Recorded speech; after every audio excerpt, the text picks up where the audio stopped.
అందరికీ నమస్కారం. దేశవ్యాప్తంగా మరియు తెలుగు రాష్ట్రాల్లో పెన్షనర్లయితే అనేక సమస్యలు ఎదుర్కొంటున్నారు.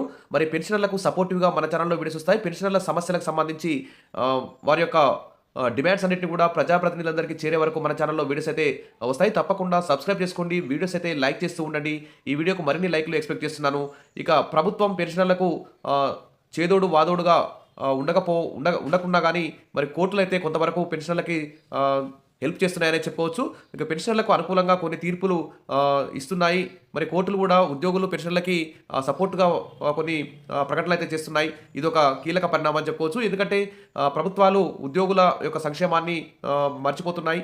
ఉచిత పథకాలకే ఎక్కువ నిధులు కేటాయిస్తూ మరి ఉద్యోగులకు, పెన్షన్లకు రావాల్సినటువంటి డీఏలు, పీఆర్సీలు వీటి మీద అయితే దృష్టి అయితే పెట్టడం లేదు.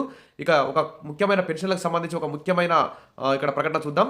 పెన్షన్ వ్యవహారంపై వివరణ ఇవ్వండి అంటూ ఇక్కడ లోకాయుక్త ఆర్డర్‌పై స్టే, పెన్షన్ లెక్కింపు కోసం టెంపరరీ సర్వీస్‌ను లెక్కించాలని సుప్రీంకోర్టు ఆదేశాలను ఏ మేరకు అమలు చేశారో వివరణ ఇవ్వాలని తెలంగాణ రాష్ట్రానికి హైకోర్టు అయితే ఆదేశించింది. ఇక తాత్కాలిక సర్వీస్‌ను పెన్షన్ లెక్కింపునకు గమనంలోకి తీసుకోలేదంటూ government homeo medical college retired professor doctor Vijayalakshmi, doctor Hemavathi వేసిన పిటిషన్లను చీఫ్ జస్టిస్ ఏకే సింగ్ ఆధ్వర్యంలోని బెంచ్ విచారించింది. 2022లో సుప్రీంకోర్టు ఆదేశాలను అమలు చేయాలని పిటిషన్లు దాఖలు చేసే పరిస్థితులను ప్రభుత్వం ఎందుకు చేస్తోందని ప్రశ్నించింది. ప్రభుత్వ వివరణ నిమిత్తం విచారణను వచ్చే నెల 21కి వాయిదా వేసింది.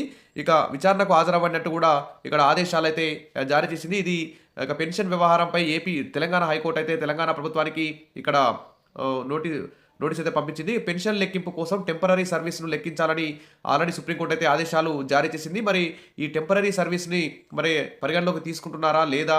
దాని మీద పూర్తి వివరణ ఇవ్వాలని చెప్పేసి తెలంగాణ హైకోర్టు ప్రభుత్వాన్ని అయితే ఆదేశించింది. మరి దీని మీద నవంబర్ 21వ తేదీకి ఈ కేసు అయితే వాయిదా పడింది.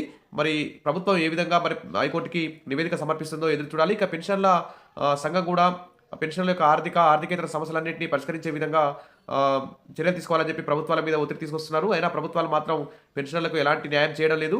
ఇక ఇప్పటికే వారికి రావాల్సిన డీఆర్లు కూడా చాలా పెండింగ్‌లో ఉన్నాయి.